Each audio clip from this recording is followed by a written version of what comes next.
पहाड़ों और जंगलों से घिरा एक गांव जहां छोटे छोटे घरों और हरियाली फसलें और लोगों की मधुर आवाजें थीं, जिसका नाम था ढोलकपुर। और उसके सैनिकों से घिरा राजमहल, जिसमें उसकी प्यारी बेटी रहती थी, राजकुमारी इंदुमती। एक दिन राजकुमारी इंदुमती अपने पापा के पास गई। महाराज इंद्रवर्मा ने उसे देखा और बोला, क्या हुआ इंदु? कोई परेशानी है तो मुझे बताओ। नहीं पिताजी, कोई परेशानी नहीं है। मुझे गांव में घूमने का मन कर रहा है। इंदु बेटा, तुम जहाँ चाहो वहाँ चले जाओ, इसमें पूछने की क्या बात है। फिर राजकुमारी इंदुमती वहां से गांव की ओर निकल पड़े। राजकुमारी गांव में पहुंचे। सारे लोग राजकुमारी को देखने लगे। वहां से आ रही थी गांव की टुनटुन मौसी। टुनटुन मौसी ने बोली, बेटा इंदु, तुम कहाँ जा रही हो? टुनटुन मौसी, मैं गांव में घूमने के लिए आई थी। बहुत दिनों से घूमने का मन कर रही थी।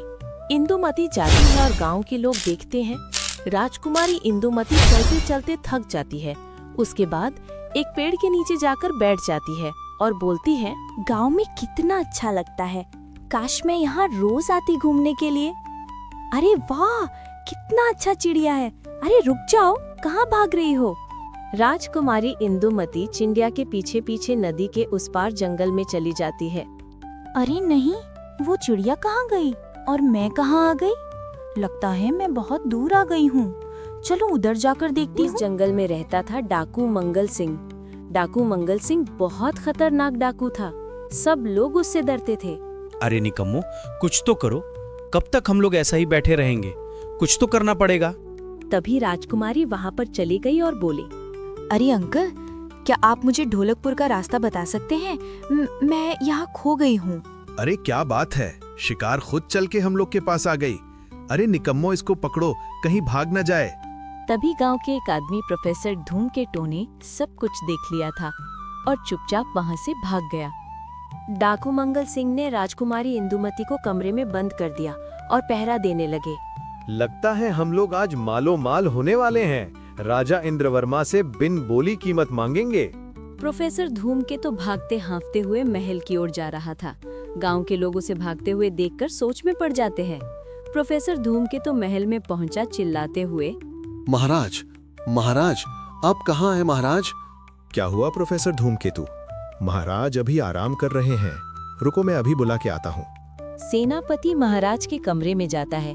महाराज सेनापति को देखता है और बोलता है, क्या हुआ सेनापति, कोई परेशानी है क्या? महाराज, प्रोफेसर धूमकेतु आए हैं। वो बहुत घबराए हुए हैं और हाँफ भी रहे हैं।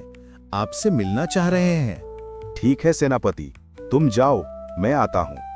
महाराज महल में गया और प्रोफेसर धूमकेतु से पूछा, क्या हुआ प्रोफेसर धूमकेतु, तुम इतने घबराए हुए क्यों हो? महाराज, वो राजकुमारी इंदुमती को डाकू मंगल सिंह ने पकड़ लिया है, नदी के उस पार का जंगल में।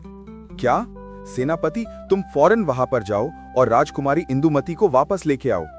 सेनापति लोग डाकू मंगल सिंह के अड्डे में पहुँचे, लेकिन उसने देखा कि वहाँ पर कोई नहीं था। अरे यहाँ पर तो कोई नहीं है। लगता है डाकू मंगल सिंह ने राजकुमारी इंदुमती को कहीं और लेके चला गया है। चलो जल्दी उसे पकड़ना पड़ेगा। सेनापति लोग जंगल के चारों ओर ढूंढने लगे, लेकिन उसे कोई नहीं मिला और सेनापति लोग घबरा गए। यहाँ पर भी नहीं है। कहाँ लेके गए होंगे राजकुमारी इंदुमती को? हमें महाराज को फौरन बताना पड़ेगा। सेनापति फौरन महाराज के पास पहुंचा। महाराज, डाकू मंगल सिंह ने राजकुमारी इंदुमती को कहीं छुपा दिया है। हम लोग पूरा जंगल ढूंढ लिए, लेकिन कहीं पर भी नहीं मिले। नहीं, कहाँ लेके गए होंगे मेरी बेटी को? तभी डाकू मंगल सिंह का आदमी आता है महाराज के पास और बोलता है, राजा इंद्रवर्मा, अगर तुम चाहते हो कि तेरी बेटी सही सलामत आपके पास आ जाए, तो तुम्हें 1000 सोने के सिक्के काली पहाड़ी के पीछे भेज दो। हा हा हा हा हा। सेनापति, तुम फौरन 1000 सोने के सिक्के काली पहाड़ी के पीछे लेके जाओ और मेरी बेटी को सही सलामत लेके आओ। जी महाराज, राजकुमारी इंदुमती को कुछ नहीं होने दूंगा। सेनापति 1000 सोने के सिक्के लेके काली पहाड़ी के पीछे पहुंचे। हाँ आओ आओ सेनापति, बहुत जल्दी आ गए। लगता है महाराज को रहा नहीं गया। देखो डाकू मंगल सिंह, तुम अपने 1000 सोने के सिक्के लो और राजकुमारी को छोड़ दो। जरूर जरूर सेनापति, महाराज जो हमारी मांगे पूरी कर दी है। डाकू मंगल सिंह ने राजकुमारी इंदुमती को छोड़ दिया और वहां से महल की ओर निकल पड़े। महल में जैसी पहुंचे तो देखा महाराज खड़े थे। महाराज ने इंदुमती को देखा और बोला, बेटा इंदु, तुम कैसी हो?